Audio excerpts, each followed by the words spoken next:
to the end of the world. So as you know, World War III has started. The United States and Israel have started to attack Iran. And we are now in the 4th day of this war. And we can expect this war to last for many weeks, possibly also for many years. But I promise you that after this war is done, the world will never be the same again. So what we will do these next few weeks is use game theory and understand and analyze the geopolitical situation. And so I'm going to teach you the ideas, the theories, the techniques to understand the world around you and make predictions. And we can know if our analysis is correct because all this is happening in real time, and so we can test it against reality. All right, so let's go over some basic facts about what's happened so far. So in the early morning of Saturday in Tehran, the Israelis and Americans launched a decapitation strike against the Ayatollah Khamenei, who is the supreme leader of Iran. Now, there are arguments and disputes about as to what happened. The Americans and Israelis said that they had real intelligence about where the leader was, and so they sent airplanes to just bomb the crap out of the place. They also had a spy who was able to record the body of the dead Ayatollah. And then this was announced. At first, my understanding is, I don't know if these are rumors, my understanding is he was 86 with some type of prostate cancer or something like that. He only had about a year to live. Obviously, we're in the fog of war, but he was 86. So what is that? Is that the thing? I know they killed, I guess, allegedly other leaders over there, but an 86-year-old, really? The Iranians denied this, and the Iranians insisted he was still alive. But eventually, state media admitted that he did die in the airstrike. But then what they also said is that the Ayatollah, he's 86 years old, and he chose to die. He could have gone to Moscow, but instead he chose to stay in Tehran and die for his people. I haven't watched this yet. I've only seen clips going viral. This is Predictive History, one of the best channels out there right now, and that makes more sense to me. That makes more sense. These aren't stupid people. I know they're sand people, they're tunnel people, they're underground people, they're survival IQ people. They're not stupid people, especially when it comes to war and little shenanigans like that. So what I'm saying is their supreme leader, you don't think he knew that they were going to target him if they really did kill him? And like he said, he could have went to Russia or wherever. That doesn't even add up. Right after they got Maduro from Venezuela, I mean, come on, that doesn't add up that he's just out in the open in a building knowing that, you know, they all have underground cities basically over there, knowing that they could get nuked, they could get bombed at any moment. They've got a whole underground network where they've got the drones and the missiles. He goes into that later. I don't know if we'll get to it or not, but why would he be above ground? Why would they all be meeting together? But not only that, but he died along many of his relatives. He died along with his daughter, his son-in-law, his grandchildren. So many of the family died in this assault. Also, there's been reporting that he had prostate cancer. Okay, so he was going to die fairly soon as well. So what you need to understand first about the war is that even though the Americans and the Israelis claim great success in decapitating the leadership of the Iranians, from the Iranian perspective, this is a martyrdom, okay? And so the religion of the Iranians is called Shia Muslim. And this is different from Sunni Muslim. So Sunnis are the majority. They're about 9% of all Muslims in the world. The Shia have always been the minority.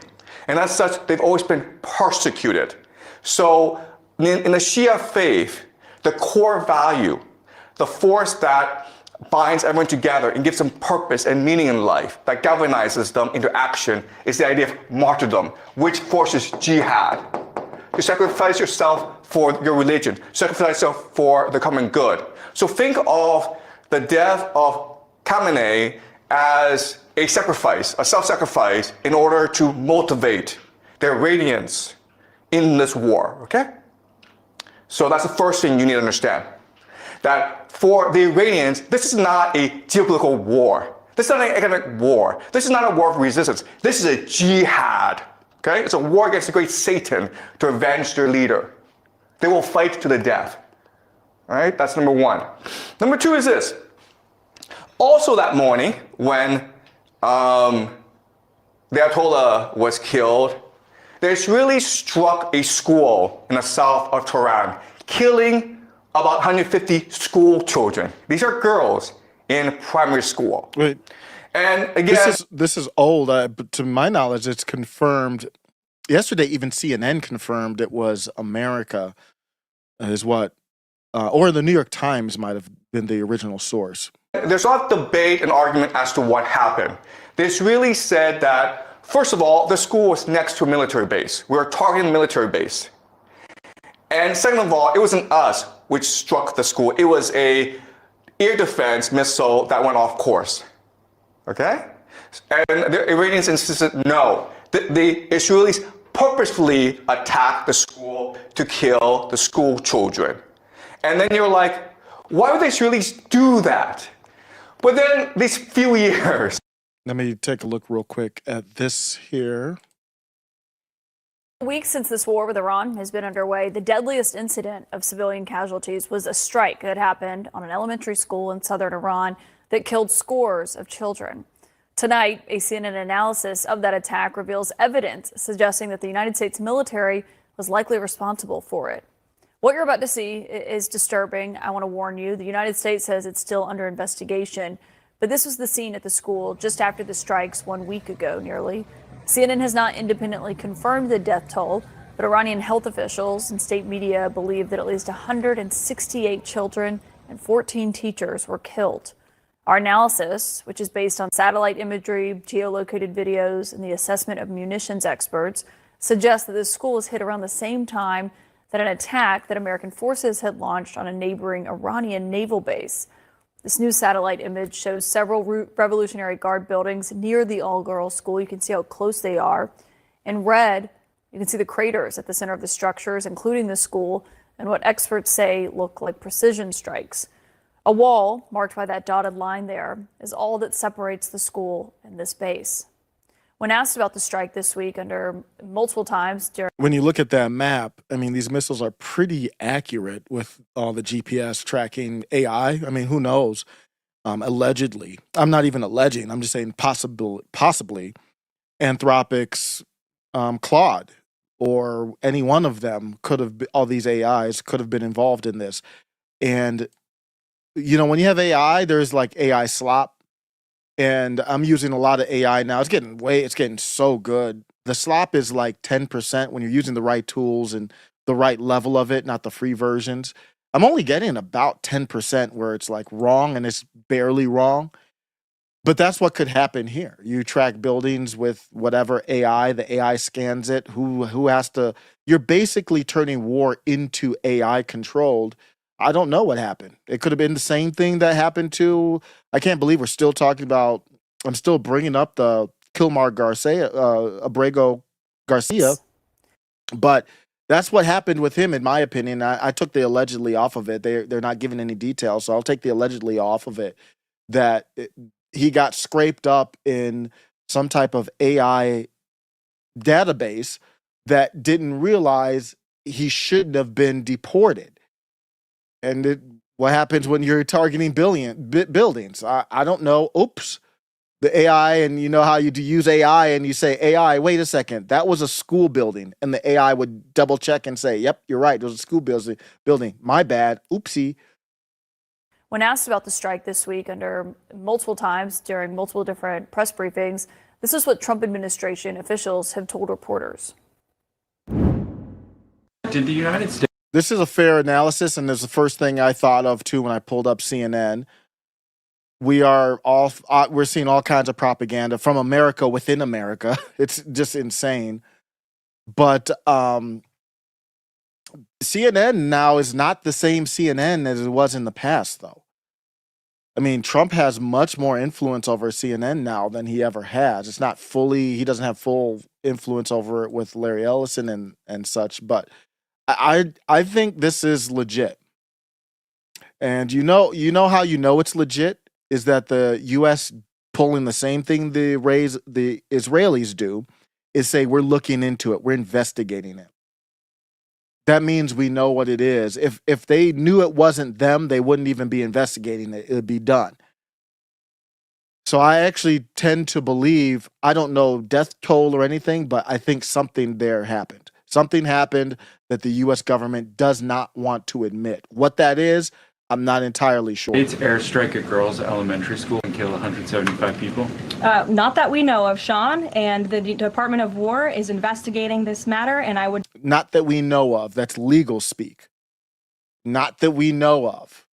Just tell you very strongly, the United States of America does not target civilians, unlike the rogue Iranian regime that targets civilians, that kills children, that has killed thousands of their own people in the past several weeks, and uses propaganda quite effectively. And unfortunately, many people in this room have fallen for that propaganda. Can you give us an update on what the administration knows, what you know now about the reported strike on a girls' school in southern Iran on Saturday?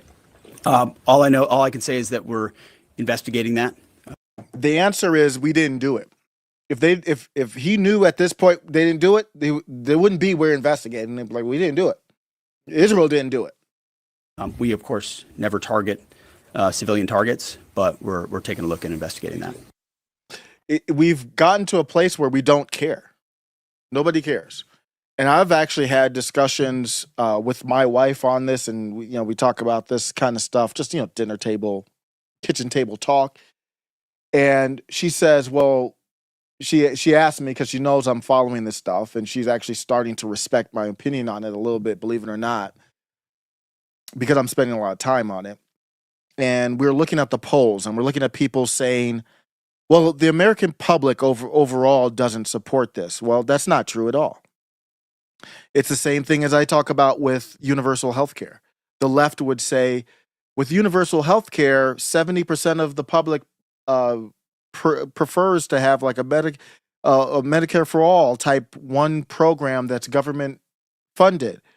Well, no, they don't. That's a poll. So you can't take a polling and say that's what the country cares about. How would I define if a country cares? Trump would be impeached. Or we would have pressure towards Congress to impeach him and remove him from office. If we really cared. We don't care about Epstein. We don't care about none of that. And when I almost sounded Jamaican there first. I almost sounded like Patois for a second. I don't do a Jamaican accent, even though my parents are Jamaican. But we don't care about that. How do you determine? I don't want to talk about polling. Where is the energy? Is anyone talking about it? Anyone? Even the left. The left isn't even talking about, or the Democratic left isn't talking about impeaching Trump.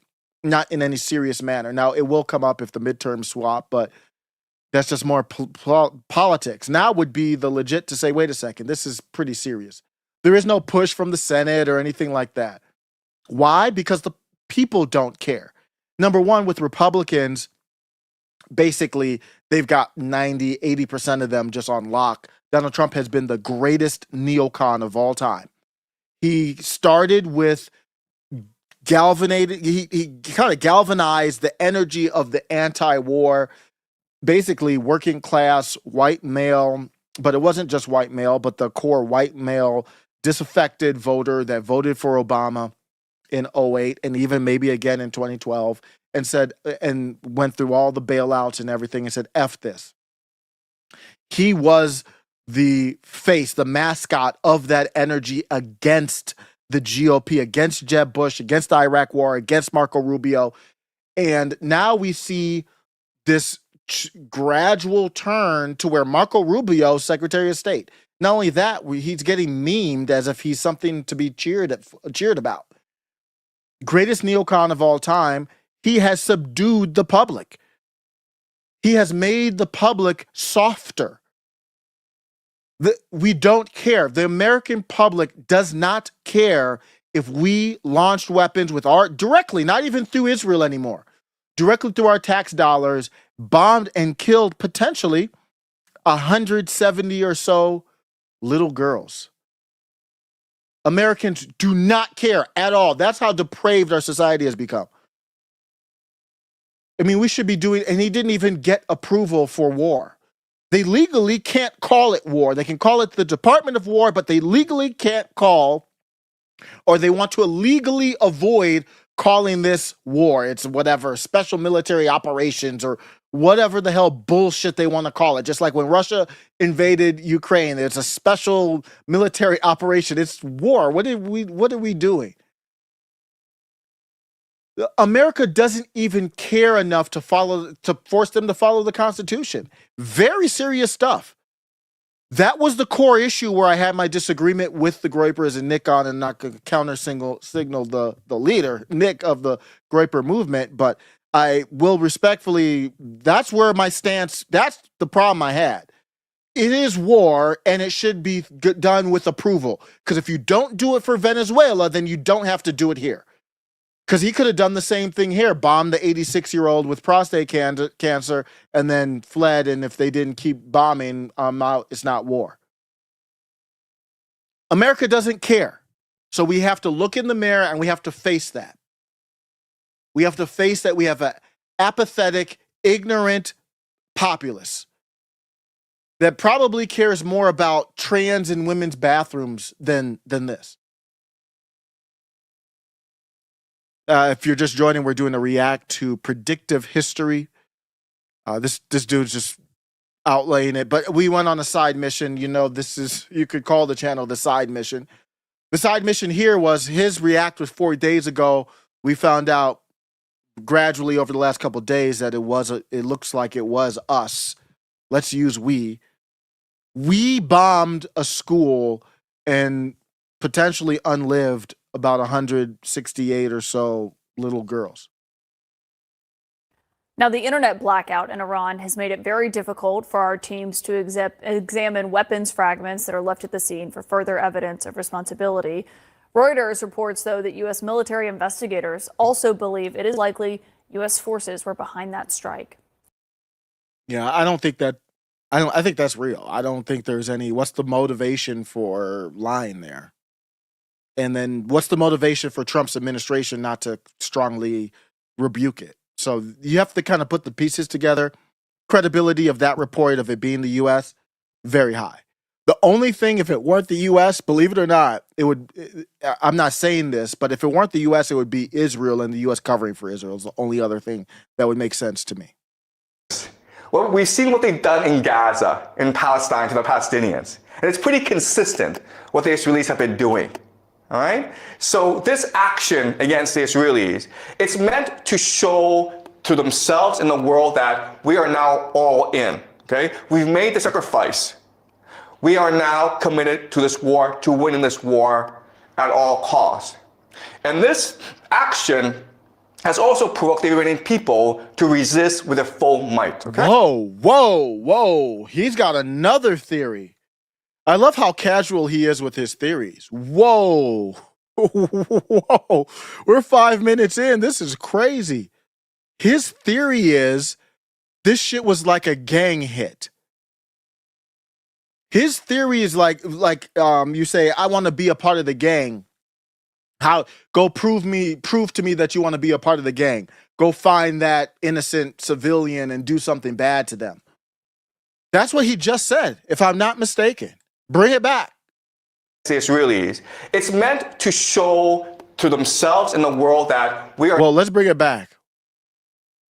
And this is important for his theory because if he's saying we're in World War III, and a lot of people would say, "Oh, you're exaggerating," just like when we bombed Fordo, I think it was Fordo or whatever, the nuclear spot in Iran months ago.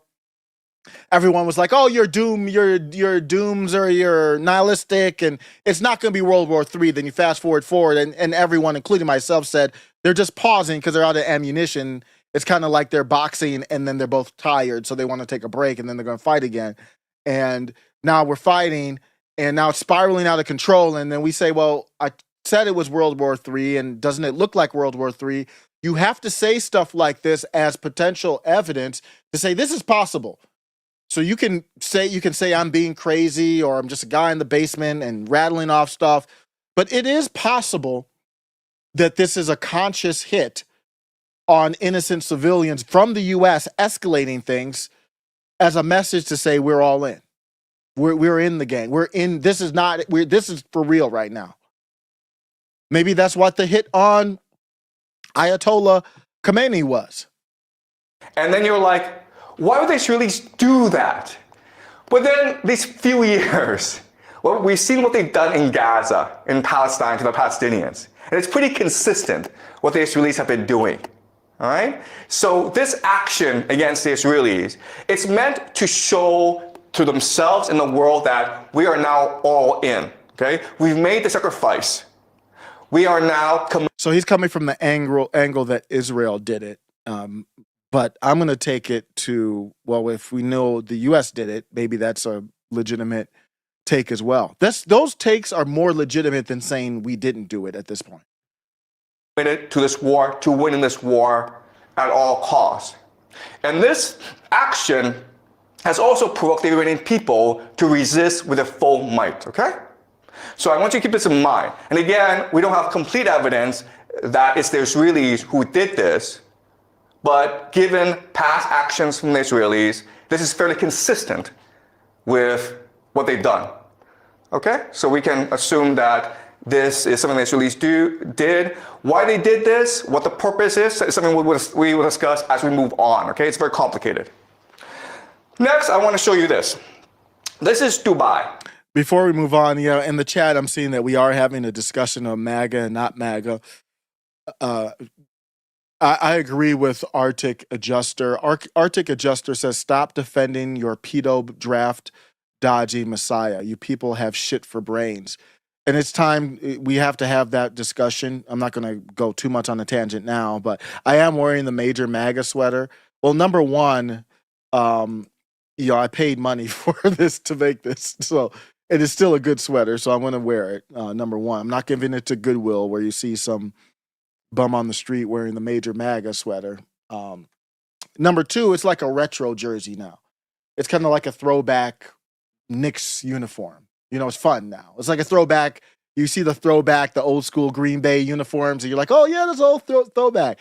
I don't rock with MAGA. Let's just make sure that's clear. It's America first now. But I got the throwback on. So I got the new gear clashing with the old gear. So I put it on, like, it's nostalgic. Remember the times? Remember the good days? Them's is over. But I agree with Arctic Adjuster, man. We just gotta take the bucket of cold water, and it's okay, man. We don't have to beat ourselves up for supporting MAGA. It was good times, especially if you were in it for the right reasons. Why would you look back at that as bad? And why would you hesitate to leave now? It was the Tea Party. When you look back at the Tea Party, that was bullshit. But it created MAGA. You look back at MAGA now, that was obviously bullshit. But MAGA will create something else. Out of it will rise the ashes. Out of the ashes will rise something bigger, better, and greater. There's no reason to be doom-pilled about it. Let's get back to the professor. And Dubai is considered one of the wealthiest, safest cities in the world. There are tens of thousands of Westerners who move to Dubai because it's clean, you don't pay any taxes, you make a lot of money, and there are great restaurants. And this is really the economic model of Dubai. If I were a billionaire, I'm not going to lie, I would have some type of spot in Dubai, without question. The GCC countries, okay, the Gulf coastal countries, and for the longest time, Dubai had a really good deal because they were under the protection of the American military, so they didn't have to pay for defense. And then they were in the Middle East, which is the oil producing center of the world. And so they focus on aviation, they focus on logistics, they focus on finance, on tourism. They become extremely wealthy, right? I'm not sure if you've taken Emirates, one of the best airlines in the world. So their airport, Dubai Airport, is the busiest in the world. And Dubai, for the longest time, was flourishing under American protection. And Dubai said to the world, listen, we're like Switzerland. We're neutral. We don't want any involvement in any wars. We're here just to take care of our citizens, to make sure everyone has a good time, to make money. And then right after the war started, the Iranians attacked the GCC, okay? Dubai, Abu Dhabi, Bahrain, Qatar, Kuwait, they attacked these places. And these places were like, what's going on? We're neutral, man. We're not involved in this war. And the airport was shut down in Dubai. At one point, the rich people in Dubai were willing to pay about $250,000 US just to get on a plane and get out of there. Okay? So the reality is this. For the longest time, Dubai had a reputation for being safe, and that's why people moved their money there. Guess what, guys? After what the Iranians did, it's dead. Dubai as a city, in the long term, it is dead. Because you're a wealthy Westerner, you're not going to move to a place where it could be attacked anytime by the Iranians. You might move to Singapore, you might move to Hong Kong, Japan, South America, but you're not moving to Dubai, okay? So the big question for us is, why did the Iranians do this? It was the Israelis and the Americans who attacked you. Why go after the GCC? All right? And not only that, but they're escalating the attacks against the GCC. So this is something that we will look at. We already know the answer to this, many of you watching the channel, but I don't know, the way he breaks it down is something so satisfying about hearing him break it down like this. And I don't even know what he's going to say here. But obviously, they can't reach the U.S. other than having lunatics like in Texas did something outside a nightclub, not directly probably, but they can't reach the U.S. with bombs, missiles, drones at this point. So they can put pressure on the people who are supposed to be friends or even neutral to the U.S. We can reach you guys, and I know that you guys will reach the U.S. Obviously, that's what the pressure is. Very closely today.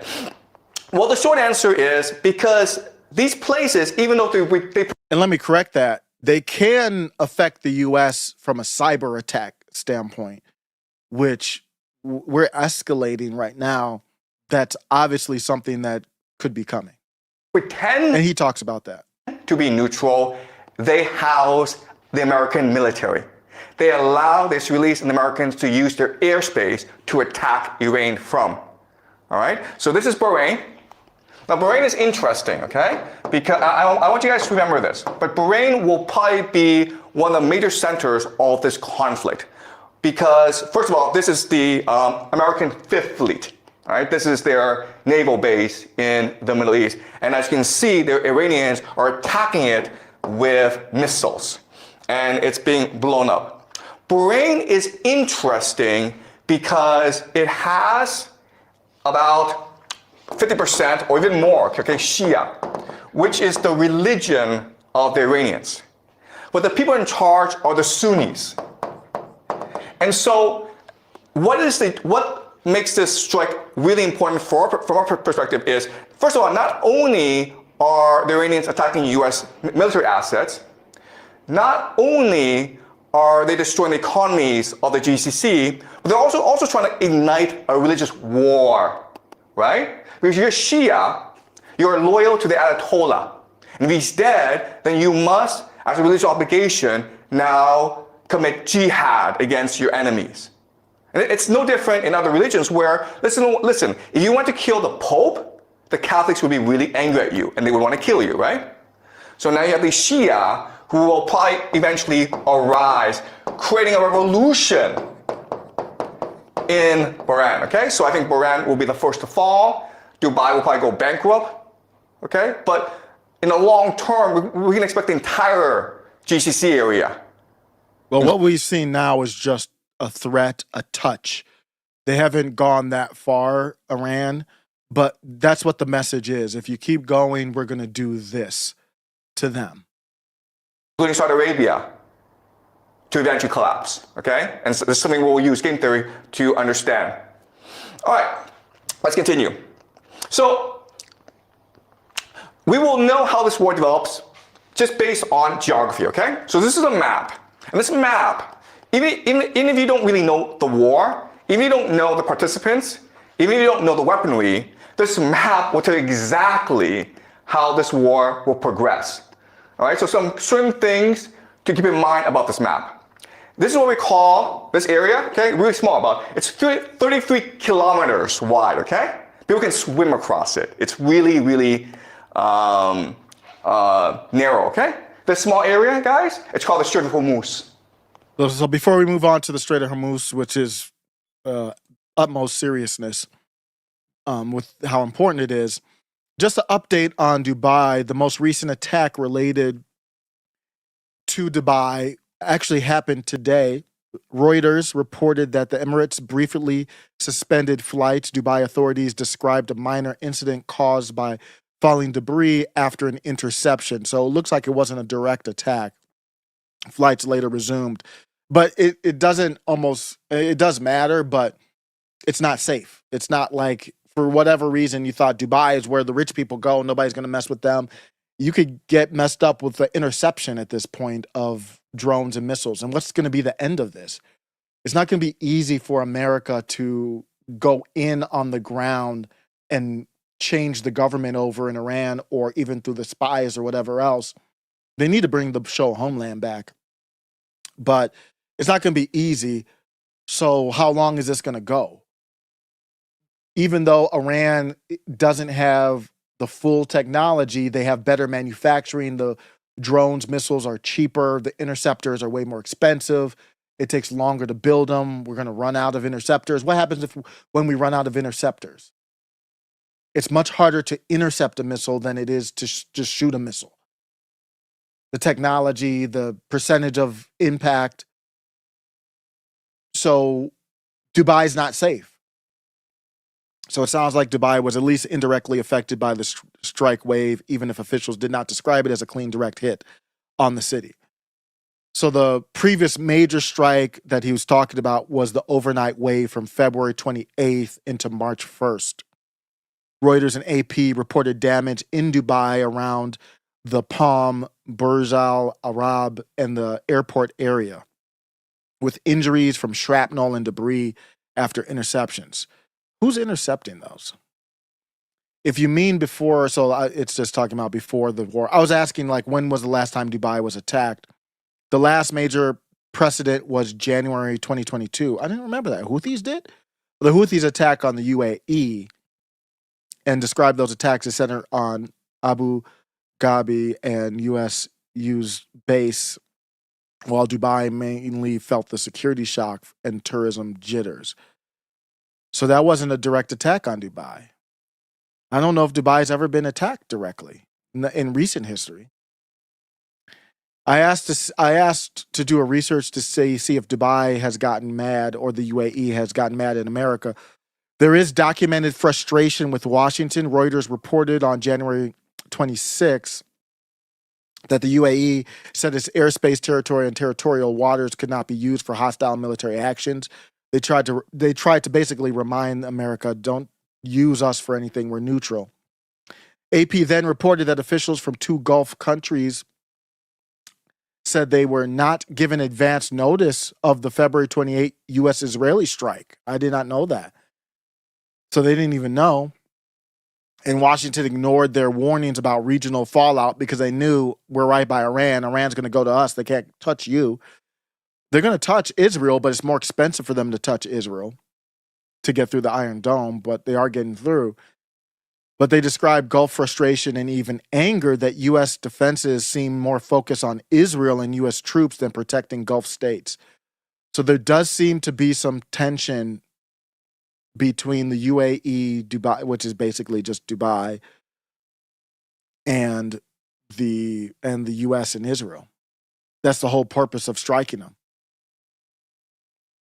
They said that Iran apologized to neighboring Gulf states and said attacks on neighboring states would be suspended unless strikes on Iran originated from their territory. And that was after the March 1st attack, because the UAE obviously had beef with Iran. Reuters reports that the UAE re-engaged Tehran in 2019, upgraded diplomatic ties in 2023, and in April 2024, both sides held their first joint economic commission in 10 years. Reuters also said Dubai has long been one of Iran's main commercial gateways, and in Iran's fiscal year ending March 2024, Iran imported about $21 billion in goods from the UAE and exported $6.6 billion to it. So their relationships were getting better, and now you can see it's getting strained, but they kind of have no choice. All right? And it's important because it's really the center of the world. This one area is the nexus, the pivot of the world. Let me explain why. First of all, from the GCC, you have 20% of all the world's oil flowing through this narrow strait. Where does it go, guys? It goes to Asia, India, Pakistan, South Korea, China, Japan. India depends on 60% of its oil from this area. China depends on 40%. Japan, 75%. Prime Minister Takaichi of Japan has said that, listen, if the Strait of Hormuz closes, we're going to have oil in about 8-9 months. The entire Japanese economy would collapse in 8-9 months if the Strait of Hormuz were to close. And guess what? The Iranians have closed the Strait of Hormuz. Okay? So we can expect that the entire global economy. Looking into it, you might have heard as well, it's not that simple. I think Iran has said we haven't closed anything. But it's almost like semantics, because the threat is that Iran or Houthis or whoever they fund indirectly could blow up or attack these ships, and they obviously don't want to go through. The block is hot. So Iran doesn't have to say we shut down this. Iran's like, don't look at us, because China went to Iran and said, what's going on? And Iran said, don't look at us. We didn't shut it down. Go look at the Americans. They're the ones starting the war, and the ships just don't, they know that they could get popped at any moment. So we didn't do anything. Economy will suffer greatly over the next few months. All right, so that's point number one. Point number two is, and really it's the insurance is what it is. It's just like do you want to drive your car if you can't get it insured? Because if something happens, it's gone. And it's very expensive car, not some cheap car. They're transporting goods and oil. So the goods and oils, the ship gets attacked, it goes under the sea, how many millions, billions or whatever to repair the ship, to replace the ship, to replace the goods. Who's paying for that? okay, so the GCC sends oil across the Strait of Hormuz, and what do they get back in return? Food, guys. All right, so people don't appreciate the GCC, but it is really the linchpin of the American empire. Because what is the American empire? The American empire is the petrodollar. All right? The idea of the petrodollar is this. The US dollar is worth nothing. Yep. It's only valuable if people want it. But the GCC says that if you want oil from us, you have to pay us in US dollars. Okay? Then that is the basis of the value of the US dollar. So, if the GCC collapses, the American economy and the American empire both collapse at the same time. The problem, though, is that GCC is an artificial construct of empire. It does not exist naturally. Why? Because there's no food, there's no oil, no water. Okay, guys? No food, no water. So these cities are able to grow in the millions because of all these petrodollars flowing in. If you close off the Strait of Hormuz, there's no food coming in, right? They're all going to starve. How much food does the GCC get from overseas? 80%. 80% of all the food it consumes comes from overseas, that it imports. It doesn't grow by itself, it imports. All right? So the Strait of Hormuz is really key. And again, the Iranians will close it in order to strangle the global economy and therefore bankrupt the American empire. All right? See, this is the thing, man. When you start, that's why when I'm in public, I'm on peace. I don't need fighting to fight with people. As you can see, I am black, but I don't relate to the blacks. But my point is, you have to, if you're a black, and I do believe in race realism, you have to fight that urge for survival instinct. I have fully transformed into basically civilization IQ. I mean, when you get into a fight, it's all survival, whatever. But once you get into a fight, you don't know what's going to happen. You don't have control over it. You get into a fight, some dude knows karate. Some dude knows how to literally put you to sleep. It could be some UFC fighter. It could be some boxer. You're not even equipped to fight this dude. They could have a knife. They could have a gun. They could have got divorced the day before and said, I don't even want to be here on this world anymore. I mean, when you get older, you understand that. When you're young, I'm hoping to help my kids now. So when they get to 18, because I know how it is when you're a kid and you're 18, you just feel like you are invincible. You're like playing Mario Brothers with the star. No, you're not. We get into this conflict here. They don't have to ask us for permission for it through Congress. What the hell is the point of Congress then? And now we're into something where I don't know, are there sleeper cells here? This is a jihad to them. This is not a jihad to me. So why am I getting into a conflict with somebody I never had beef with in the first place? I might call you jokes. I might joke about your women really being hoes underneath all the garb and stuff you put on. They're the biggest freaks on the planet. As you can see, when they get liberated, they go straight to OnlyFans type stuff. They start showing their cleavage and all that. I mean, that's just the human instinct. That's what women have to bring to the world in part. So I can make jokes, but I don't have beef with you guys just because we make jokes about that. Patrick Bet David, I believe, is Iranian. Never had beef with him for being Iranian or father Iranian or whatever Iranian heritage he has, lineage. So I don't have beef with y'all, but the country pops off beef. And now who knows who's in danger where? Who knows if there's going to be some type of false flag or real flag or some type of event. We already had the thing in Texas that was allegedly tied to some lunatic or CIA op, who knows, but tied to somebody who was connected to feeling like there was a cause that they had to pop off for in front of a bar. Why am I involved with this? How does this stop? You can't just say, oh, after the 12-day war, oh, we're out of ammunition or whatever. Can we put a pause to this? This time they might say, no, we're good. You're spending a lot of money. Why don't we just finish this? Then obviously it goes straight to nukes. If say hypothetically we ran out of Israel, US ran out of interceptors, it would have to go to nukes at that point. Who knows what they have? This is all speculation, not to scare anybody, but just in the hypothetical situation, what happens if you're out of interceptors? You're done. And they still have these cheap drones. Even if they don't have a whole thousands of them, they can manufacture them quicker and they might still have a few whatever left, and you can't stop them. And they could just pepper spray wherever. Well, we know Israel has nukes. We know the US has nukes. You think China's going to let Israel nuke Iran? You think Russia's going to just stand by and say, well, why? Russia might say, wait a second, how about we don't do nukes? Because we have nukes of our own. Let's put those down. You don't know where this goes. Donald Trump, so for you maggots who are still supporting Donald Trump, he has no control over this at this point. Unless it's all choreographed, which is possible, but if it's not, he has no control over this. I actually looked up, what would be an observable warning or indicator of nuclear weapons?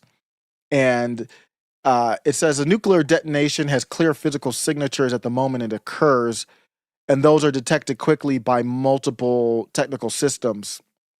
The harder question involves advanced warning before detonation, because most pre-detonation indicators come from observing delivery platforms and command activity, and those indicators are ambiguous at best. Ballistic missile launches provide the most consistent and earliest observable warning before a potential nuclear detonation. Space-based infrared missile warning systems detect the heat from booster plumes and often provide the first indication of launch, which supports near real-time warning messages and follow-on queuing to radars. That's the obvious place where this, at some point, Israel's like, well, you all know we have some nukes. You know, U.S. has nukes. At some point, it's like, okay, stop. And that it gets to that point at some point. If somebody has a gun in a fight and they're getting their ass kicked, there's always the threat of them trying to pull it out. It's not even like Iran's getting their ass kicked. So there would be warnings, but it doesn't look like you would get a lot of warnings ahead of time.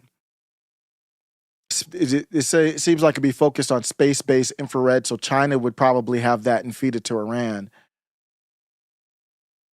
And if that happened, then if that happened, then why wouldn't Russia and China put their nukes on ready?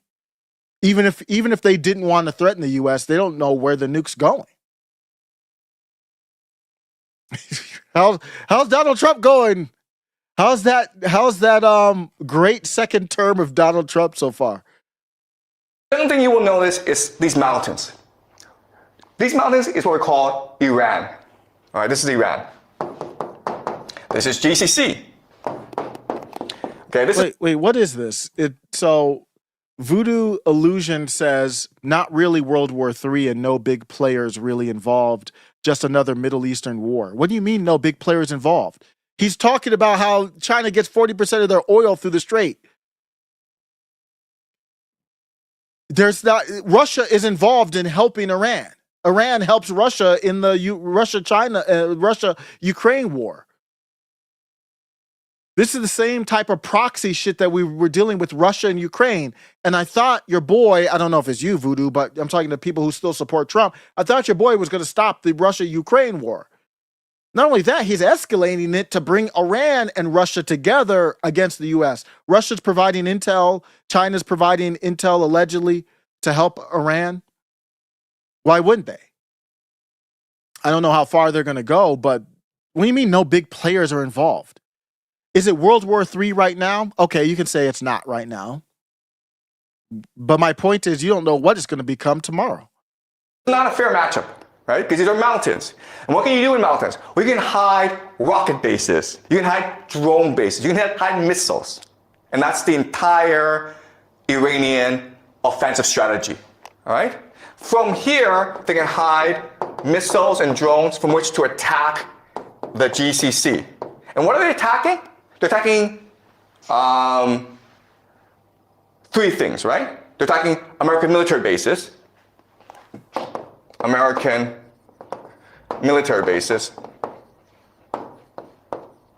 That's number one. Okay? Is it possible for the Americans to defend against these attacks? The answer is no. It's not. It's the silliest thing in the world. You have all these bases in the Middle East, but you cannot defend them against the Iranians. That's kind of strange.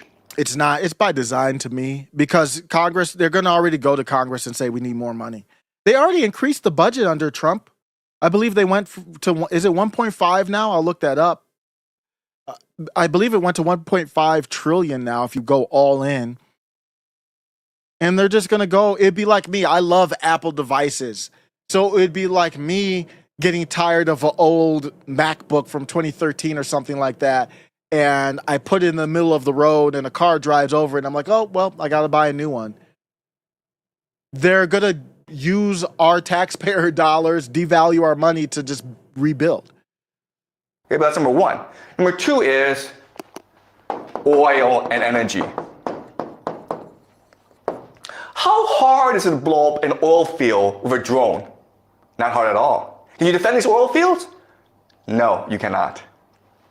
All right? Number three, and this is most important, is water. Okay? You guys don't know this, but The GCC has little access to fresh water. So the only way that it can produce water is what we call desalination plants, okay? These factories that take salt water and then through electrical... Which why don't we have here? Digress. We've talked about that going back years. Like, why don't we have, maybe we have some, but we don't have a lot. chemical process, turn it into fresh water for the population to use. 60% of the water supply in the GCC comes from desalination plants, okay? 60%. Is it hard to blow up a desalination plant using a drone? The answer is, it's very easy. You understand? Okay? So you have this absurd situation where Iran is a mountain fortress where it can hide its offensive capacity, and the GCC, it's just this desert, this flat desert, and it is exposed to attack, and there's nothing it can do about it. Okay? So at any point in this war, the Iranians can choose to just destroy the entire GCC, and there's nothing that anyone can do about it. I want you to be honest, Voodoo Illusion. Are you a Trump supporter right now? I just want to know. I just want to have that context. Voodoo Illusion replies, the big players are not fighting each other. It's intel sharing, like Europe and the United States helping Ukraine. So if it's through proxy, so you admit that it is through proxy, the US helping Ukraine as a proxy against Russia, which cost Russia a lot of bodies. So now the US gets into a direct conflict with Iran, and through proxy, Russia helps Iran because Iran is the one helping Russia as well in the Ukraine war. How long is it before I say, fuck the middleman, we just need to have beef? And who has control over that? That's the problem. That's the problem I have. I'm going through proxy to help this dude fight. At some point, I'm just going to be like, get the hell out the way. Me and you have beef.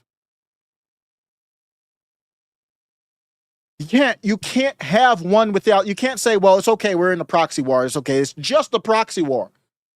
Well, what's to stop the proxy war from becoming a direct one? Voodoo Illusion says it's irrelevant. I'm not American. Trump is doing what needs to be done, same as Russia doing what needs to be done. Yeah, well, that's, I know you're not American, but that represents the state of, I mean, that's actually a more sane take than most of the maggots.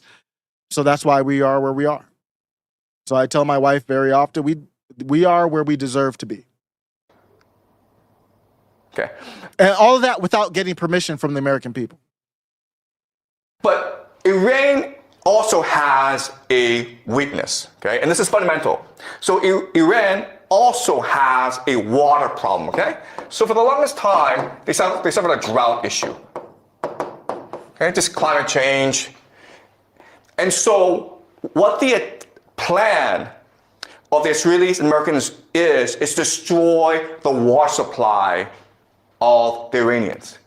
Because the fortress, it is a mountain fortress, but it can also be a mountain prison as well, where people are trapped inside with no access to water. Okay, so what we're going to see right now, we're already seeing attacks on civilian infrastructure, hospitals. In the future, you'll see attacks on water supply, on dams, on reservoirs. Because the goal of America is not to use nukes in Israel. They want to do this without having to use nukes. But there's no guarantee that it won't come to that. That's why you have the nukes. You don't think another nuke's going to be dropped at some point? On power plants. The point, the idea is to make Iran so inhabitable that the people will have to rebel against the people, yep, or there'll be a refugee crisis in Iran. Okay? So it's exactly like sanctions. They're basically sanctioning, or they will, I don't think they have yet. They're trying to sanction Iran by taking out certain pieces of infrastructure, and then people will rise up. If people can't eat, if they can't drink, then you have nothing to lose. As you can see from this map, this war, it is the end of the world. Okay? Both sides have the potential to destroy each other. It's really a question of, Bruh, I don't care about, so this is Voodoo Illusion, and no beef with him. He's being very respectful. But I am so frustrated with people who tell me, are you going to ignore how the Iran, I should just call it Iran now. The Iran Muslims have been treating their own people. I don't care. Ask me how much I care about Iran and how good they are to their own people. Ask me if I care. I don't care. What does it have to do with me? I do not care. The Iranian government could off their own people and I literally wouldn't lose a moment of sleep. Why would I care? I'm trying to think of something that I couldn't care less about more. I think the only thing I care less about than how the Iranian people are being treated by Iran is probably these videos of this little black dude. I guess he's a boxer getting slapped every 2 seconds by somebody. I don't even know his name. Do you guys know what I'm talking about? This video came out with this big bodybuilder. I think his name's Larry or something like that. They're so weird. And this guy is a little boxer type dude or something like that. In every video, this bitch slapped him the other video. And the big weightlifter slapped him the other video. Then this white dude elbowed him in the face. I don't know what's going on. That's the only thing I care less about than the treatment of Iranian people. None. No care at all. how far do they want to go? All right? We can also say this is almost a game of chicken. Okay? We can blow each other up. How far do you want to go? No, you're doing well, Voodoo. I'm not trying to clown your English. You're more articulate than maybe me. But we can still discuss the points, and I appreciate your opinions. I just respectfully disagree. I'm not sold. Somebody sell me on why I should care about Iranians. Why should I care about the Iranian women and the Iranian? I don't want to make sure this is apathetic. I don't want anybody to die. I'm not rooting for anybody to die, or I don't want to be involved at all. But, so from an apathetic standpoint, why should I care about Iranians? Explain it to me. I got my own people. I got my own family. I got my own people. I got my own kids to care about. My country doesn't even care about that. My country doesn't care about my digital freedom. Why the hell would I care about an Iranian? For what? I don't care about anybody from Ghana, Iran, Israel, none of them. Don't care. I don't care. The Christians there, don't care. I got my own country. What about the Christians here? I care more about the Christians here being Zionist pigs more than whatever's happening to the poor treatment of Christians. They got to fight for their own country. They aren't even presenting an olive branch to me for why I should care. They aren't even saying, well, we can provide. I know you've got beef in America. You got problems here. I don't know what they could offer. Yeah, if you can offer something politically, then maybe I might care, like as an ally. What are you offering me? Nothing. I even said the Israelis could offer something. The Israelis could say, you know what? We won't surveil you. I'll show you proof we're not going to surveil you. We own all the tech. We own all the VPNs. Just don't call us out. We'll help you, protect you in your First Amendment rights. We can be allies. I'm open to that. I've always been open to that. I know it's hypothetical. I'm a nobody, but I'm just in a hypothetical situation. Yeah, I could be allies. You help me, I help you. This is a bitch relationship. It's you don't talk shit about us and we slap the shit out of you every day. Fuck you. No, I'm not down with that. You're not giving me anything. What do the Iranians have to offer me? Go on somewhere. I don't care. I don't care how hot your half Jew looking Persian Iranian women are. They're not feeding me grapes. Not that I'm asking, I'm married. But I'm just saying there's not, what are you offering me? This is so ridiculous how Americans are like, I got to care about the Ethiopians. I got to care about the everybody in Syria. I have to care about Israelis. I have to care about the Mexicans. I have to care about the Canadians. Why? Why do I have to care about them? I do not. I absolutely do not have to care about you. I don't even care about the blacks in the inner city. What do they have to offer me? They don't care about me. I don't care about them. That's life. That's politics. Quid pro quo. We can work out a deal. I'm happy to.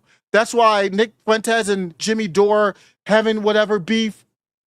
If you know the channel, I'm a long time, going back to 2020 when I started streaming, fan of Jimmy Dore. Always been, still am. And Jimmy and Nick have what they're supposed to collab, and there's beef and tension or whatever it is. And I'm like, there can be a quid pro quo. Why do we have to have beef? I'm tired of this. That's why I fell out with Sabby Sabs. Not that she knows me, but whatever. She blocked me, and Anna Kasparian. And what I challenged them, and Fiorella Isabel hasn't blocked me. She's respectful. I'm a big fan of all of them.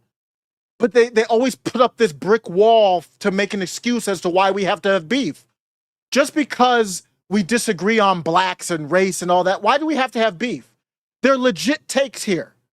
This isn't like some low IQ race discussion. We have legitimate disagreements. My point is, why can't we still do some type of quid pro quo or some type of agreement where it's like, we don't agree on race, but here's where we agree. Nick's still throwing out olive branches. They don't throw out olive branches. They never do. They never have. The left. So I don't care if you're left. I don't care if you're Iran. I don't care if you're Israel. I don't care if you're Jew. I don't care if you're black. I don't care if you're an Indian. I don't care if you're a Jeet who worked on erecting a 90-foot tall monkey god statue in Sugar Land, Texas. We can work together if we do some type of agreement. Why does it always have to be, I have to care about you, and you don't give a shit about anything I care about? I'm tired of this. No, if you want to come to the table with something, let's talk about it.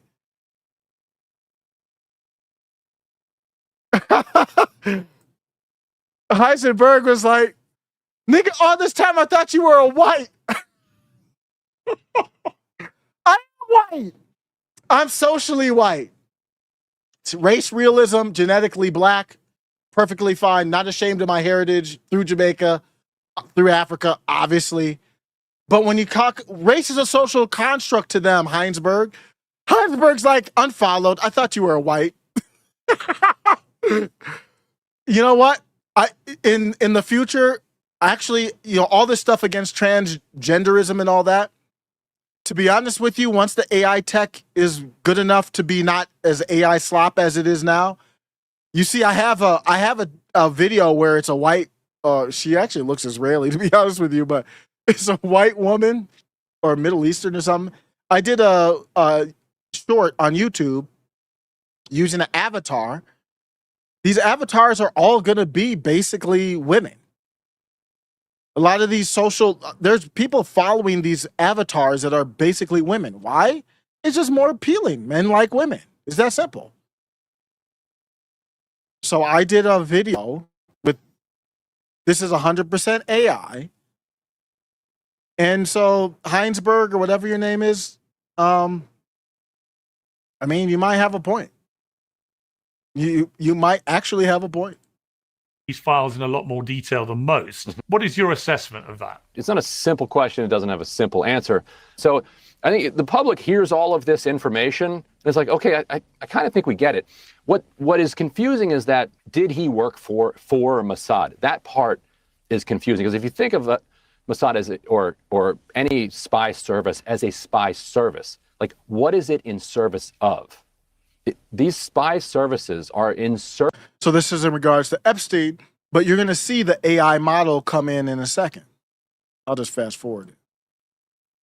Like filling out a W-9 and sending it into Mossad. The money, Israel. The planes, Israel. The father, Israel. The passport, Israel. The software, Israel. The prime minister hiding his face, Israel. It really is one word. And every time you hear someone say it's complex or there's a gray zone, It's not a simple question. It doesn't have a simple answer. He was working for them. It's more like, that Mossad was working for Epstein, through, semi-official channels. He's the guy that's operating in the gray zone. you know what they're doing. They're shielding the sun. They're shielding the guilty. Ryan Grimm wants you confused, but the reality is not complex. The reality is quite simple. We are occupied. And if the conservative movement is run by people terrified to name the country that compromised their leaders, do you actually have a country left to conserve? I think we all know the answer to that. Keep your eyes open. Index read. You've stuck. Yeah, that's what. And for the prompt on that, Heinsberg, I literally put in something to the effect of mid-range brunette.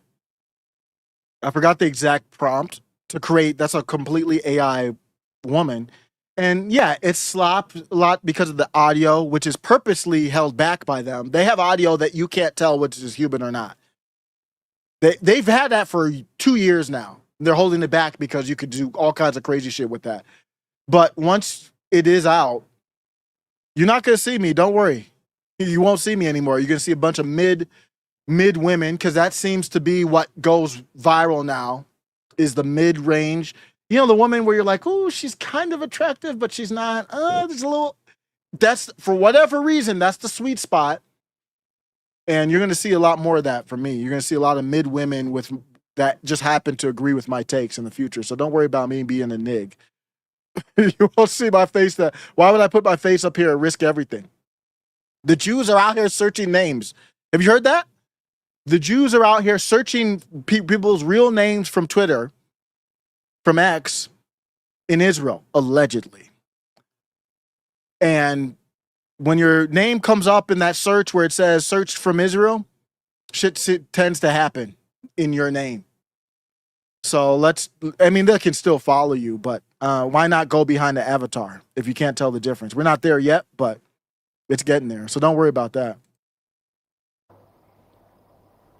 And the problem is this. The problem is that the Iranians are Shia, which believes in martyrdom. And you've killed the religious leader, the Ayatollah Khamenei. So they're willing to go very, very far.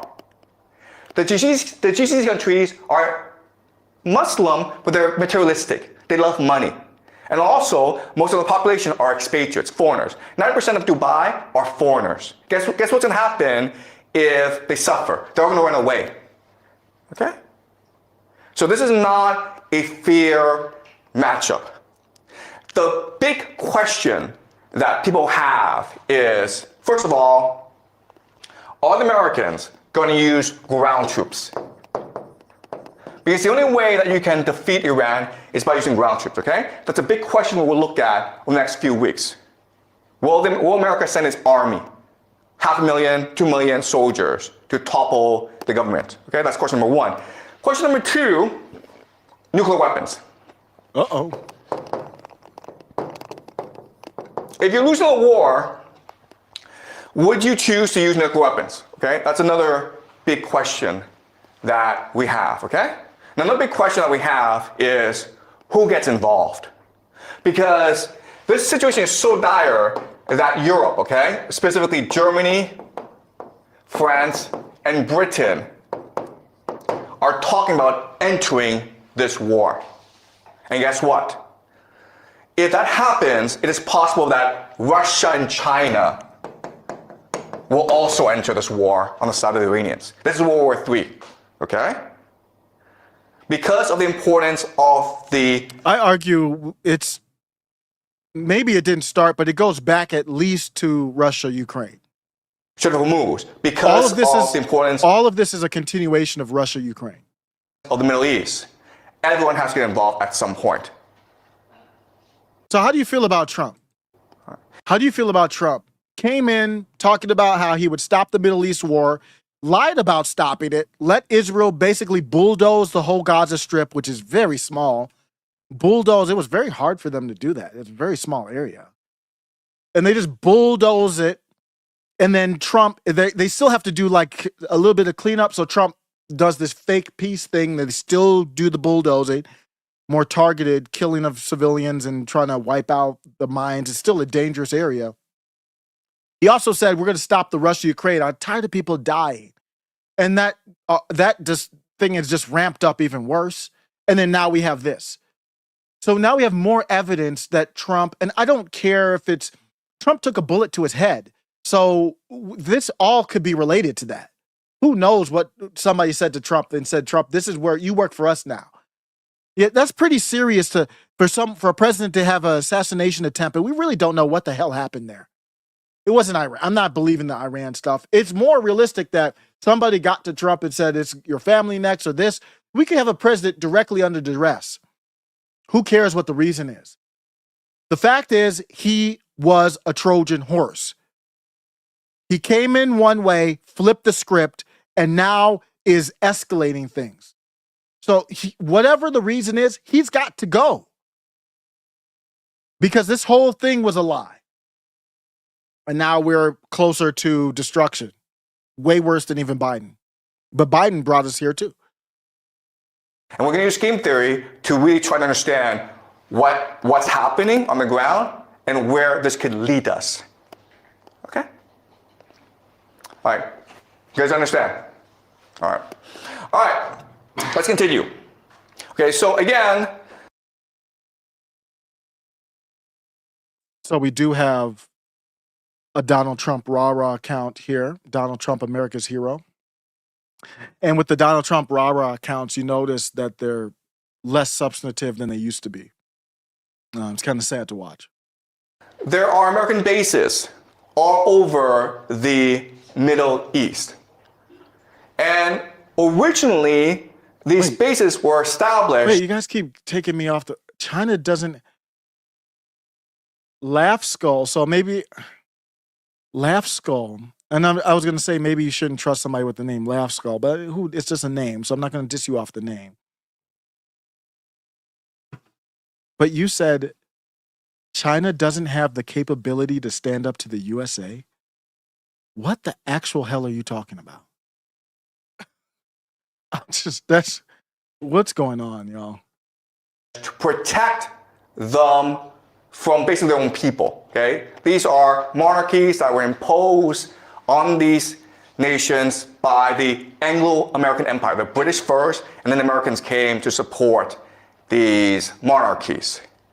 And so they provide defense.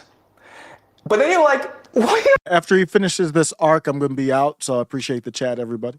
a minute here. I mean, didn't we just say that these American bases can actually defend these people, that they're exposed? And the answer is yes, that's true. But remember, like the American military was built during the Cold War. Okay? And the Cold War was a war between the Soviet Union and America. And so the Cold War was defined as something called MAD, mutually assured destruction, because both had nuclear weapons, okay? So they didn't really go to war against each other. And so in other words, these bases aren't really meant to defend these nations from other enemies. They're really meant to impose American authority in the Middle East, okay? And it's the idea of this. It's the idea that empire, it is really a... And when you say the Middle East, it's obviously all about Israel. It's not about anything else. Image. It is a hallucination. It is an idea. Empire is it's an aura of invincibility and invisibility, okay? If you fear it, then you obey it. But it's not really designed to fight a war, okay? And so that's why we have this absurd situation. And because there are so many bases in the GCC, that gives the Iranians the perfect pretext to attack them in order to destroy the GCC economy, which will destroy the American empire, right? All right, so this is how the war is shipping out, okay? So the red is the Israelis and the Americans. The yellow are the Iranians. And as you can see, the Iranians are attacking everywhere, primarily Israel, okay? But also, as you can see, a lot of focus on Bahrain and Qatar. And again, the intention is to destabilize the economy and the government. Okay, it's to try to get as much. And that will put pressure on the U.S. And I'm not ready to say it for sure yet, but I do want to look to get evidence of the concern that because we don't have enough manufacturing and we're not near the robots yet, if you let the economy crash in a way and people lose their jobs, then you kind of revert back to manufacturing as the core. How do you feed your family?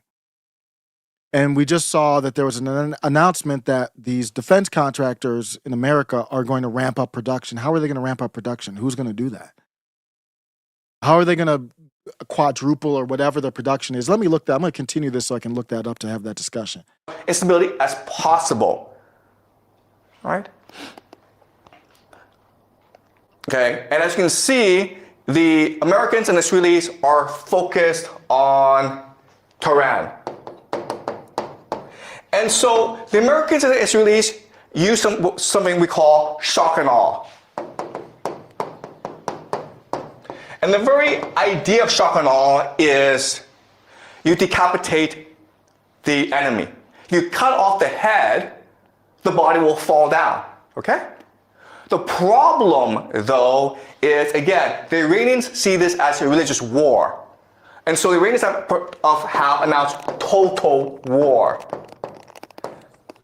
Okay? And so what this means is that right now command and control in Iran is decentralized.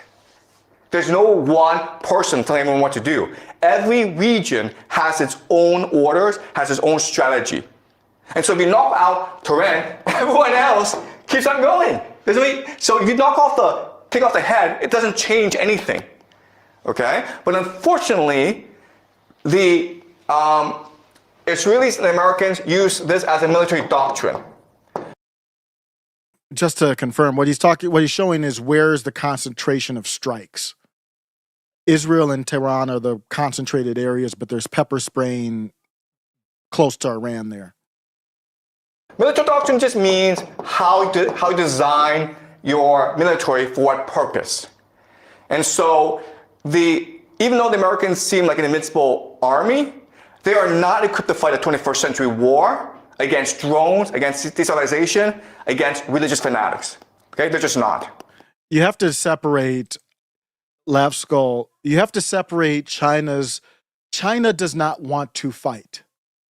They are very high civilization IQ, chess IQ country that I have over my time streaming have grown to respect, unfortunately, much more than our own government. Our American culture is brute force, stupidity, stupid White House memes about war, using football and movies.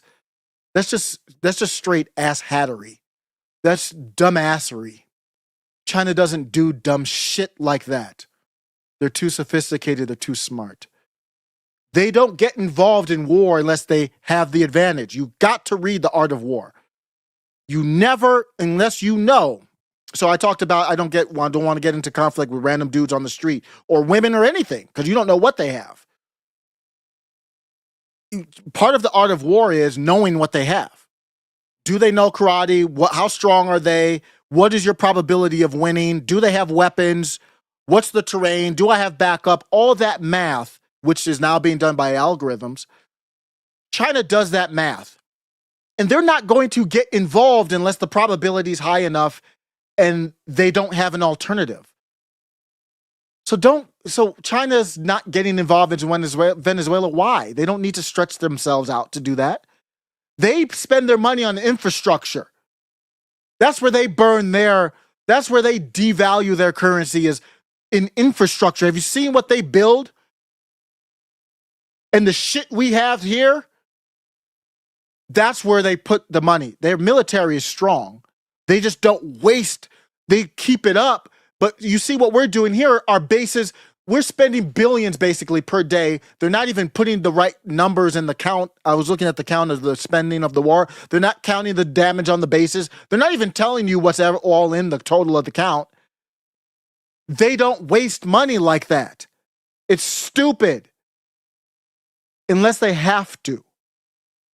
So don't mistake that for them being weak. That is one of the fundamental rules you're breaking of the art of war. Never underestimate your opponent. Never underestimate your opponent. China, if it was straight up China versus US, are you crazy? China has more people. China wins that every day of the week. The only thing that you would look at is the nukes. And nobody wins either way. So please don't do that. I don't know what your experience is in reading and looking at this stuff. This is not good. Don't do that. We got to do more research. That take doesn't make any sense. All right. But unfortunately, because of military doctrine, they're going to keep on attacking Tehran. Now, the great irony of all this is that the Iranians who would be most supportive of regime change, are actually in the cities, because they are educated, they're progressive. The people who are most fundamentally against you, will fight you to the death, are religious fanatics, the Shia militants, living in the rural areas. Okay? So this is a really silly thing where you are actually destroying those who will most likely support you, and you're leaving alone those who are most likely to commit jihad against you. Wait, this is the first time I've not disagreed because he knows more than I do, but I'm curious. If you want the progressives to rally, you would attack the progressives. To rally, to change the regime, to stop the attacks. So, I mean, you don't want to, these attacks are targeted, so you don't want to wipe out the progressives because you need them. But that's where the part where he's talking about in the outskirts, this is where the Kurds come in. On the west of Iran, that's where the Kurds come in through Iraq.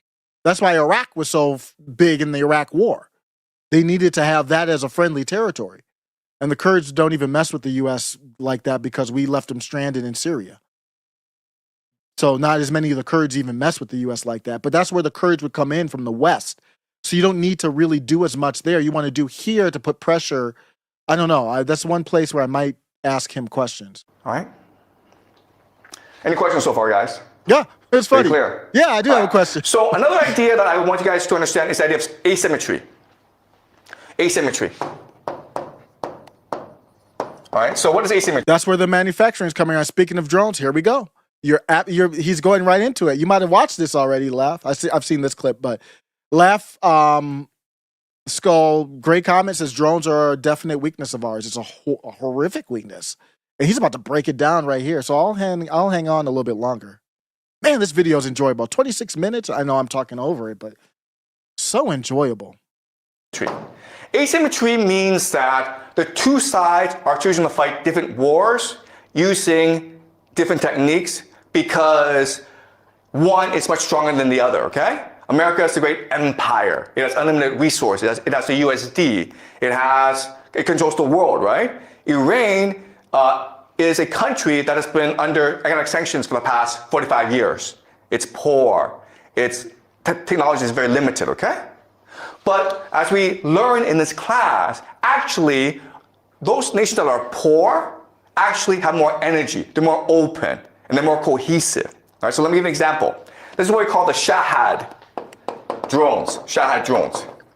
Each of these drones costs $50,000 at most, okay? At most. It can go as cheap as $35,000 US.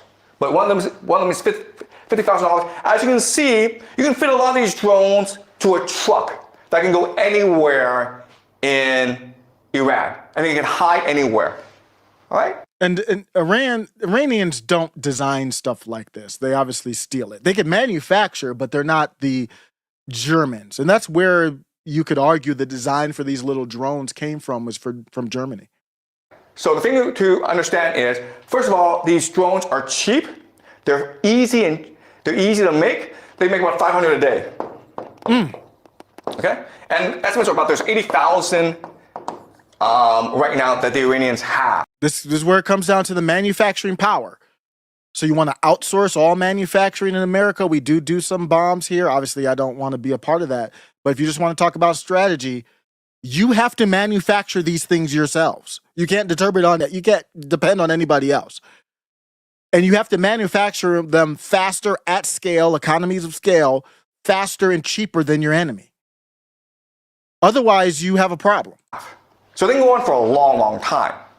Okay, and one of these drones, again, can knock out a desalination plant, it can knock out an oil field, it can knock out a hotel, it can do a lot of damage. Okay? And it's easily transportable. You can hide it anywhere. You can use it from anywhere, okay? And that's what the Iranians are using as an offensive weapon. And how do the Americans defend against this? They use something called a FAD, right? Right, guys? This is what they use. Ugh, FAD. expensive. FAD stands for Thermal High Altitude Air Defense. And they also have like Patriot systems. There's a lot, okay? The thing that you need to know about the system is it's really expensive. This missile, guys, costs $1 million. My goodness. $1 million. Woo! So there's this $50,000 drone coming your way, and you throw a $1 million missile at it, okay? And often these missiles miss, so you have to throw 2 or 3 missiles at it, okay? So That's 20x, guys. you're spending $2 to $3 million on each $50,000 that the Iranians spend. That's 20x 1 to 1. You multiply it 2 to 3, 40 to 60x. That's not sustainable. That's kind of silly. Second thing you'll notice is that this thing is really big and really slow. Jeez. And therefore, you can't really move it around. Therefore, it's pretty easy for the Iranians to spot where this is and attack it. That's why you see these goofy ass shorts from the White House and Department of War on Twitter and X. That goofy shit about, oh, it's war, it's like a football game, all that MAGA goy slop bullshit is to cover up this. To cover up the realities of war is that you are being financially raped. To what reward? What is the reward? And then when these things blow up, that's a lot of money, guys. Okay? Then you're like, That doesn't even count the time and effort to manufacture new ones. what? But this makes no sense. You know the Iranians have drones. They've had drones for like 10 years. You've also seen drones used in the Russia-Ukraine war to devastating effect. Why don't the Americans know this? Why did they prepare? Okay, and again, it has to do with military. There's nothing that I know or he knows that they don't know. We have to work on that assumption. This is not incompetent. So what is it? I'm going to go to that. That will be my takeaway is I have those stuff on the manufacturing part of it. Who knows if this is by design to basically AI is taking over customer service, computer jobs. So what are men going to do?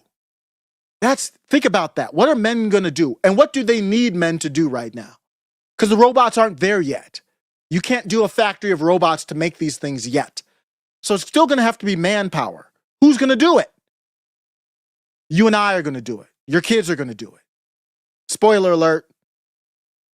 Doctrine. Because military doctrine determines how you fight a war. It determines on your bureaucracy, and it determines how you spend your resources, okay? And unfortunately, the Americans are used to fighting something called the Cold War. Right? And the Cold War, because you can actually fight the war. You can actually kill each other because then people use nuclear weapons. The Cold War was about flexing. We haven't evolved. And maybe this war with Iran is the Department of War saying, why would we take the risk to help Israel and all that?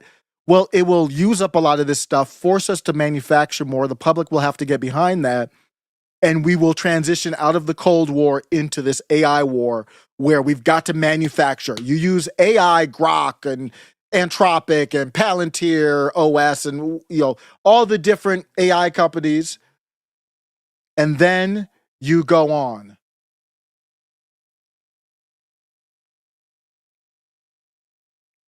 Flexing. Okay? You see how big and powerful I am? Me! Okay? That's all it was. These weapon systems are designed to scare the crap out of you. They are designed to impress you. And as a result, they cost a lot of money, and they really don't do anything. all right? So that's the entire American military. It costs a lot, and it doesn't really do anything. And it's not resilient. It's not innovative. It's not open. All right? Also, the other thing I have to say this, okay, is if you look at the American military, it's corrupt. So this is really about corruption. So the Americans don't really care about winning a war. What they care about is spending as much money as possible because then they get a cut. It doesn't make sense. All right? And that's why the Americans are in a situation as they are. All right, let's continue. All right. So something that people don't really talk about, but you need to understand, it's the water issue in the GCC, in the Middle East, in Iran. All right. So this is a map of the world. And if you are light blue, Brazil, Canada, you have nothing to worry about because you have a lot of water, a lot of fresh water, very little population. All right? So 100% just means 100% water stress just means that you drink as much water as the environment produces. Okay? So you want to be below 100% to be sustainable. Ideally, you want to be at 10%. Okay? If it goes above 100%, it means that you are drinking more water, using more water than the environment actually produces. Okay? So you're putting stress on the environment. So 20% is really bad, right? Because you're using twice as much water as the environment produces. Guess what, guys? Look at the Middle East, okay? Egypt. 6,420%. Saudi Arabia, 883%. All right? Bahrain, almost 4,000%. Dubai, 17,000%. All right?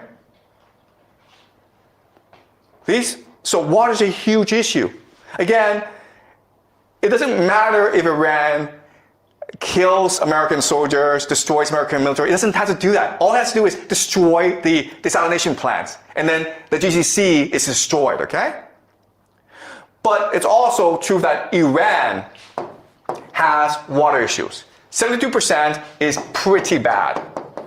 Okay? So even though the Iranians could destroy the GCC much faster than the Americans could destroy Iran, Iran is still in trouble, okay? So let me give you an example of this. This is like, so this is another map that shows you the issue of water scarcity, okay? And it's just basically the Middle East, okay? Their biggest issue in the future. That's the funny thing about marriage. My wife called. I forgot my phone just connects to the Bluetooth down here. So you're going to hear a conversation with me and my wife. Here's the important thing my wife wanted to call me about. She's at the store and they've got sparkling ice on sale. What flavors do the kids want? That's so cute. I appreciate her. I'm going to end with this. The production. This is a theory, so it is a conspiracy theory, whatever. But this is going to be my take is, I don't know if this is the purpose of it or not, but what it could lead to is turning Americans into what are Americans going to do as AI takes over? My wife called a customer service on HSA, trying to transfer over funds from an HSA. The customer service agent doesn't know what the hell is going on. And that happens because they just don't have the data. There's so many things going on. They're looking at the system. At this point, humans are in the way. If you had given AI all the data about what happens to people's accounts, the AI would have been able to answer more accurately, quicker, even with more empathy, to be honest with you. You can program AI to answer someone in a manner that will resonate and customize to where they are mentally at that time. So you're done. The whole customer service industry, you're done. Within a year or two, you're completely done, other than a couple people monitoring it. What are you going to do for work? What are you going to do? You're not going to be even dropping fries. You're not even going to be doing Uber. We talked about Tesla and self-driving cars. I'm wondering, what are we going to do? There's not going to be any benevolent push to say, you all get universal basic income and healthcare. How does that even work? That doesn't look like where we're going. So I might have adapted my take as far as the rose-colored glasses on that front. What it comes down to is manufacturing. And eventually the robots are going to take over that as well, but not right now. So what's happening? I think we're seeing the need to build out drones and weapons quicker and faster. And right now, the pressure point right now that's forcing us to consider nukes is the ugly math that you just saw Professor Zhang talk about from Predictive History. They're attacking with cheap methods. The defense is amazing technology, but it's too expensive. AP reported concern around inventories of Patriot and THAAD interceptors. Not even just that they're too expensive, we don't even have enough of them. And Reuters reported demand for air defense systems such as the PAC-3 have surged, while recent operations also use low-cost one-way attack drones. U.S. is ramping defense production right now, but it is still a targeted rearmament push rather than a full conversion to what I'm talking about, civilian economy, actually going retro to World War II. That's what it was. People were pumping out the weapons here at home in the States. Federal national defense spending was 3.7% of the GDP in 2025. Economists still describe the current defense burden as relatively low by historical standards. How are they going to do this? The first level is guaranteed demand. Get into a war with Iran, lower the stockpile even more. We've given a lot to Israel and Ukraine. Now you go to the public and say, we're out. We're in danger now. Do you want us to use a nuke? The Pentagon, Department of War, their strategy is they want bigger and longer contracts, multi-year procurement, economic order, quantity authority, guaranteed purchase orders, and more stable funding so these defense contractors will actually risk building new capacity. They say continuing resolutions to do the opposite by limiting new starts and production is not the way to go. So the first level is you've got guaranteed demand. They created the demand. The second lever is going to be forcing more reinvestment by the big hitters. Reuters reported that 5 major U.S. defense firms are projected to spend about $10 billion in CapEx in 2026, up nearly 38% from 2025. With more money moving towards supply chain resilience, domestic manufacturing, workforce expansion, and internal investment. Reuters also reported the White House has been pressing contractors to put production ahead of shareholder payouts. They brought them in the White House to break it down for them. So you've got the AI companies, they're on lock. They're part of the government. You can't mess with them. They can do whatever they want. You have no digital rights when dealing with them. Remember, Trump said the opposite when he was running. And now the same things with the defense contractors. And then the data centers are national defense, already did that executive order. They're going to make legislation on that, no doubt. The third lever is physical plant construction and modernization. The Army's fiscal year 2026 ammunition account explicitly funds expansion of public and private plants, ammunition facilities, and new machine tools. The Army's organic industrial base modernization plan covers more than $18 billion over 15 years across 23 depots, arsenals, and ammunition plants. Recap. First lever is the demand. That's the war, using up the supply. Second lever is more reinforcement. Basically, they're a part of the government. Third lever, and to me, if you're a part of the government, everything you do should be public. Everything, literally, their whole books, everything. No, it's a lot of it's hidden behind national security. Third lever is physical plant construction and modernization. Where's the money go? Fourth lever is new high output facilities. The new Camden facility is designed to produce 50,000 completed 155 millimeter projectiles per month when fully operational. The Army has a broader goal of 100,000 shots per month by fiscal 2026. They're already doing this. You just have to look at it. And more plants. That's not the only thing. The plants, the McAllister Army ammunition plant's new multi-purpose load facility is reported to raise capacity for select munitions by 400%. The Iowa Future Artillery Complex got a $635 million contract and is being built around robotics, automation, and lean manufacturing, flexible surge capacity. Fifth lever is fixing supplier bottlenecks. DoD, Department of War, says DPA Title III money is being used for weak points shared across many weapons, including precision ball bearings, solid rocket motors, and forging equipment for artillery shells. Northrop says its own expansion plan includes new mixed cast capacity, higher automated digital missile factory, double large solid rocket motor production in some areas, triple propellant casting capability in Utah. Sixth level is where I was leading to, is the workforce buildup. The Army says its organic industrial base has more than 16,000 employees across 23 sites and is building new training, reskilling, VR training, and career mapping programs to support the modernized plants. For the submarine industrial base, the Department of War says fiscal 2026 mandatory funding includes $650 million for wage enhancement and almost $2 billion for shipyard productivity investments. Shipyard expansion. They say shipyard infrastructure optimization programs already completed more than 50 facilities projects worth $1.5 billion. More public money versus private credit. The defense budget briefing includes an additional $1.3 billion for industrial base supply chain improvements, $2.5 billion for missile and munition production and expansion. Why my concern makes sense. There is a real retro element underneath all of this. The Army says much of its munitions infrastructure was built during World War II, and officials say many plants are still operating on very old production architecture. They want to upgrade all that. This is a great excuse to do it. ChatGPT, which has, I'm using 5.4 thinking, which is very good, actually. Your broader point is the key one. Cheap Iranian attack methods create pressure for expansion beyond a few premium missile lines. My inference is that if cheap volume attacks keep driving the fight, the build-out spreads from high-end interceptors to lower-cost counter-drone systems, radar energetics, shell fillings, rocket motors, and ship repair. AP has already reported a push towards more cost-effective anti-drone defenses.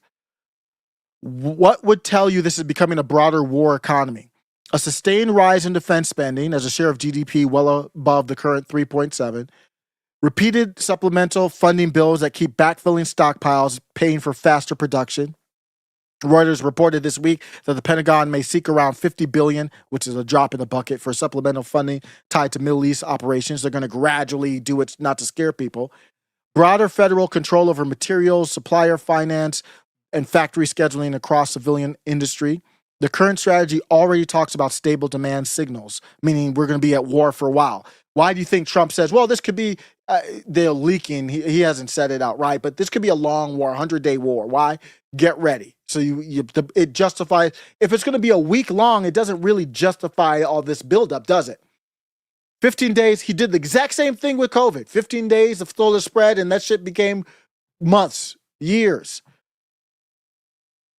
The blunt version wrap up, yes, it would start limited expansion that would grow into wider, potentially, expansion, especially if you don't want to use nukes. There's no other way to avoid having to use them. You would want to stall, maybe have some times of peace, like between the 12-day war and Operation Epic Fury. The current ramp is still concentrated in missiles, artillery, rocket motors, shipyards, and the supplier tiers that feed them. The thing that would push it broader is the cost exchange problem. Cheap offense forces either a much larger industrial base, which means workers, plants for expensive interceptors, or a fast move into cheaper defense systems produced at much larger scale. Who's going to do that? The poor, the blacks, the lower middle class. To me, all signs point towards funneling this towards a defense manufacturing economy, because you're not going to be able to work at McDonald's. We don't need you there. We don't need you on the telephones. We don't need you at Nordstrom's. Very few, basically you don't need malls much anymore. Amazon, from the pandemic. Amazon, Walmart built up their $1 trillion basically market cap companies now. So what do you do? Lower middle class, even upper class. I mean, even lawyers are not safe, but typically lower middle class, the poors, you're going to be signing bombs. You're going to be signing up to work in a manufacturing plant until they get the robots ready with robots that they have now, making bombs, making drones, and you're gonna own nothing and like it. And that's where it funnels to me. And you can thank maggots, you can thank Donald Trump, you can thank a lot of people for that dystopian, potentially, allegedly, who knows if that's going to be happening. That could be completely wrong, but that could be the future. Index red.